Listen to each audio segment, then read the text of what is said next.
Subsídios. Lições Bíblicas Adultos.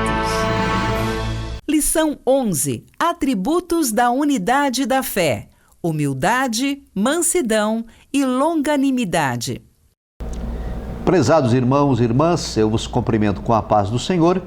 Estamos outra vez aqui para juntos compartilharmos a lição de número 11. Atributos da unidade da fé: humildade, mansidão e longanimidade. Quero aproveitar o ensejo para parabenizar todos os pastores. Neste segundo domingo do mês de junho, celebramos o Dia do Pastor. E eu quero me congratular com todos os servos de Deus que foram vocacionados para o ministério pastoral. Deus abençoe a todos em Cristo Jesus.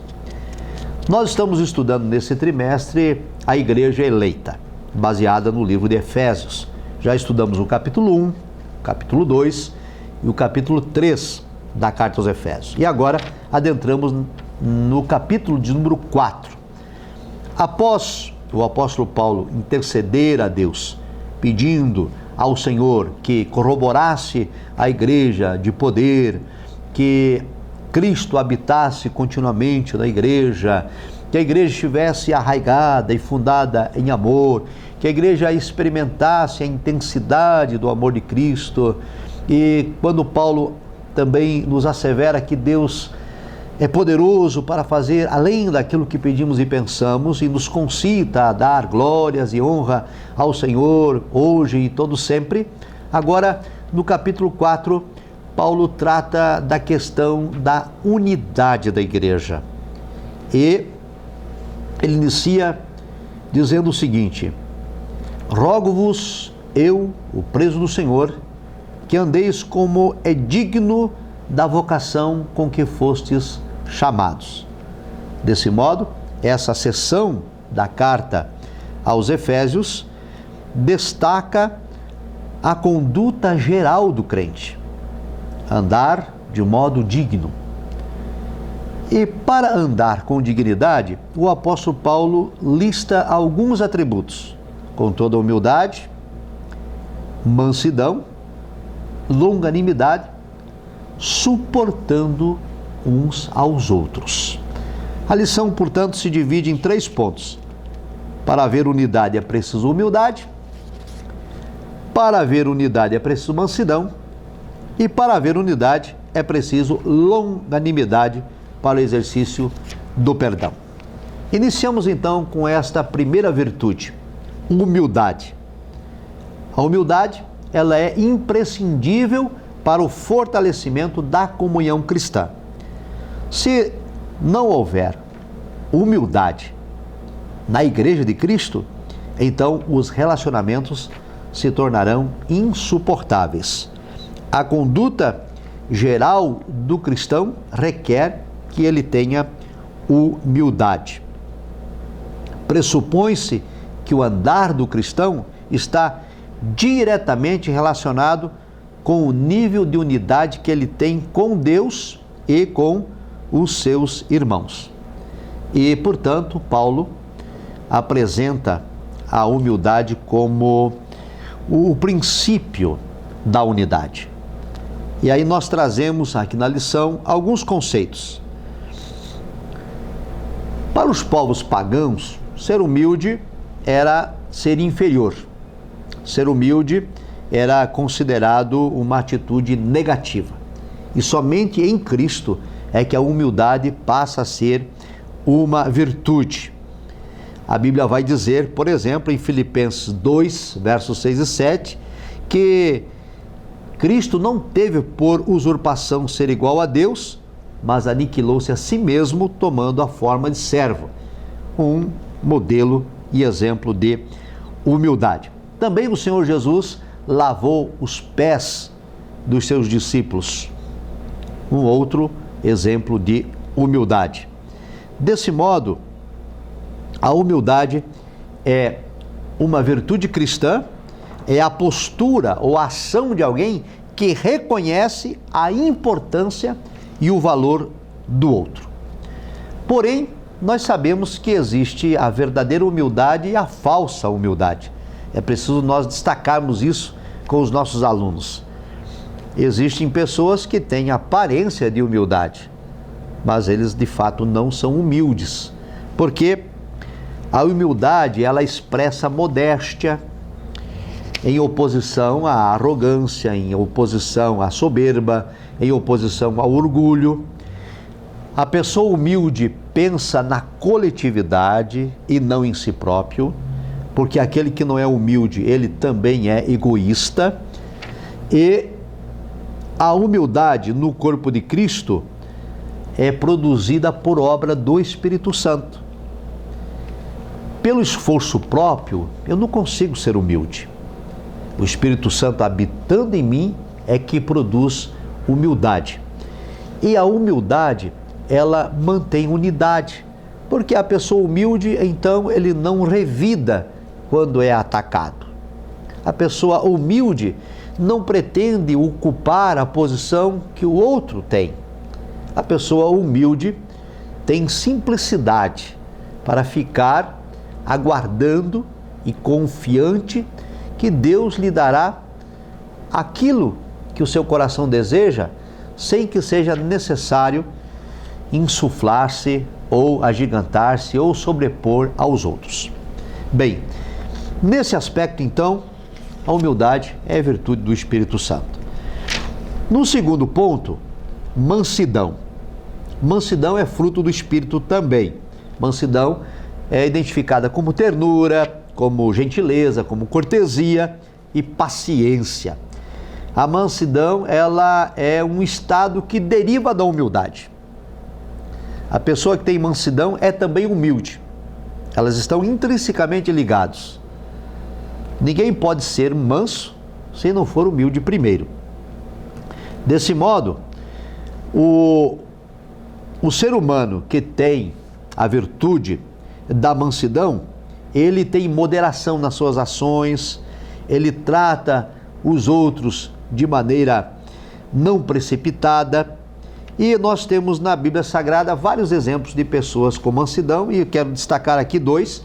Moisés, que foi considerado o homem mais manso da terra, porque ele não revidava.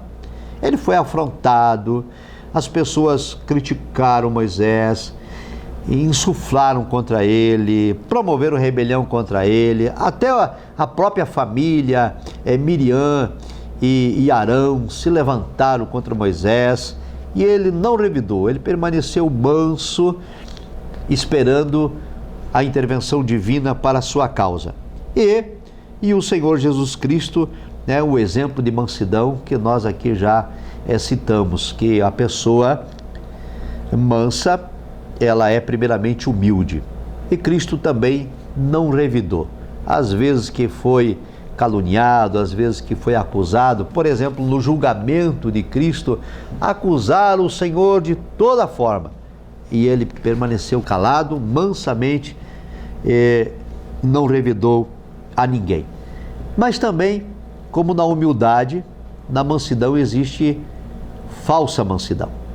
Existe o verdadeiro humilde e o falso humilde, a verdadeira pessoa que tem mansidão e a pessoa que é falsa. Desse modo, pessoas com a verdadeira mansidão são disciplinadas, são capazes de perseverar em meio à perseguição, têm capacidade de suportar os maus tratos, não se apressam a emitir juízo. O comportamento da pessoa que tem mansidão é um comportamento conciliador, é uma pessoa que procura de maneira equilibrada sanar os conflitos. Aí tem o falso, a pessoa que diz que tem mansidão, mas no primeiro conflito, na primeira adversidade em que algo lhe é contrário, ele coloca as unhas de fora. Ele não suporta a afronta, ele não suporta a perseguição, ele se apressa em revidar a ofensa sofrida, ele não quer caminho de reconciliação, ele não busca a paz, ele está atrás do conflito, ele tem prazer, como se diz na gíria, de lançar lenha na fogueira, e ele está sempre pronto a desconstruir o outro, a levar adiante a maledicência, as acusações. E a unidade, Paulo está falando sobre isso, a unidade no corpo de Cristo depende dos cristãos serem humildes e serem mansos. A humildade me faz reconhecer que o outro é tão importante quanto eu, ou até mesmo que o outro é melhor do que eu. E a mansidão me faz ficar na minha posição, suportando as afrontas, as perseguições, em busca do bem maior, em busca da paz, em busca da unidade na coletividade.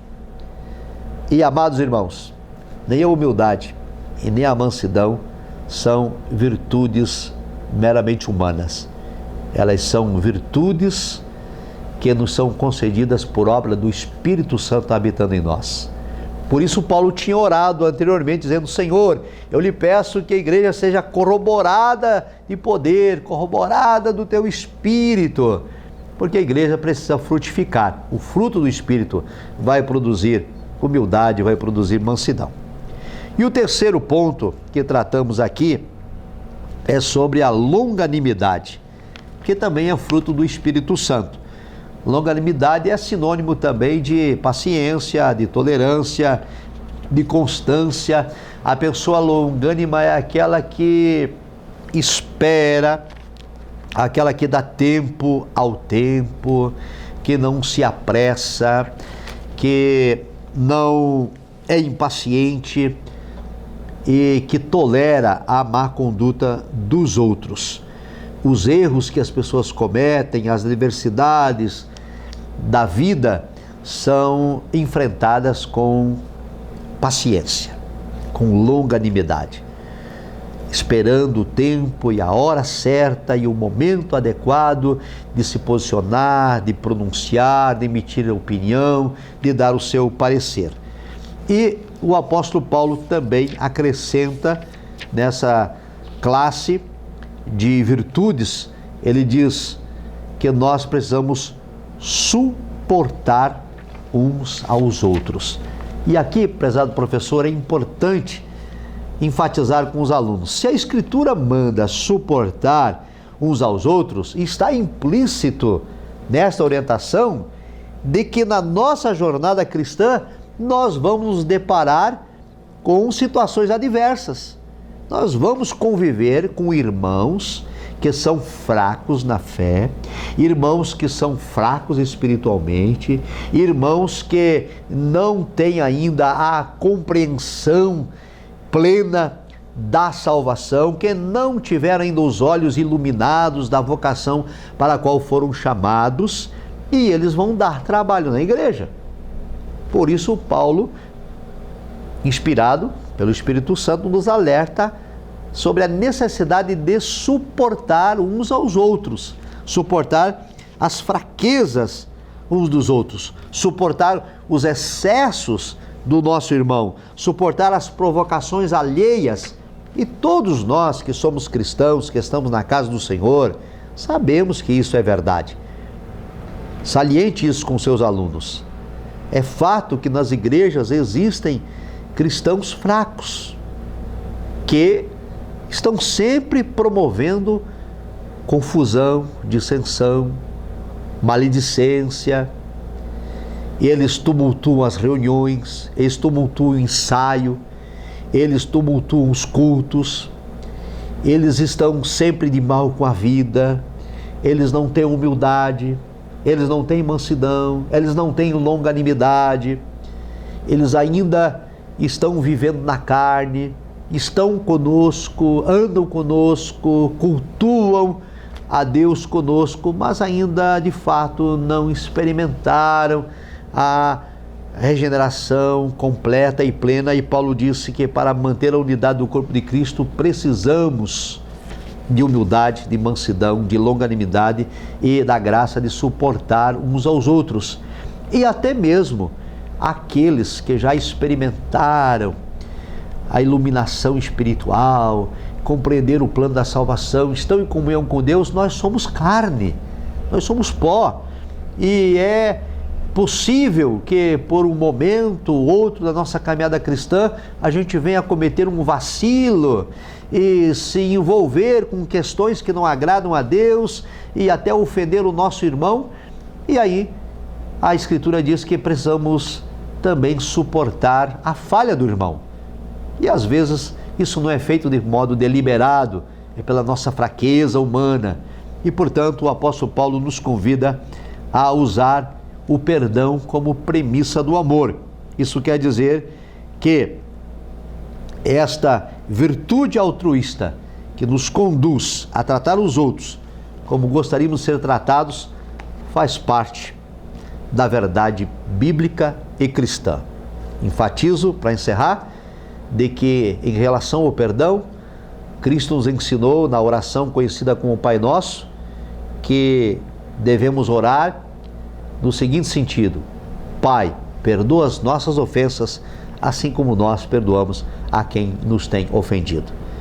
Desse modo, prezado professor, professora, destaque para os alunos que a unidade da Igreja de Cristo é responsabilidade dos irmãos e das irmãs que compõem a Igreja, por meio do Espírito Santo habitando em nós, produzindo humildade, mansidão, longanimidade e a graça de suportar as fraquezas dos outros. Que o Senhor nos abençoe e nos guarde. Até a próxima lição. A paz do Senhor.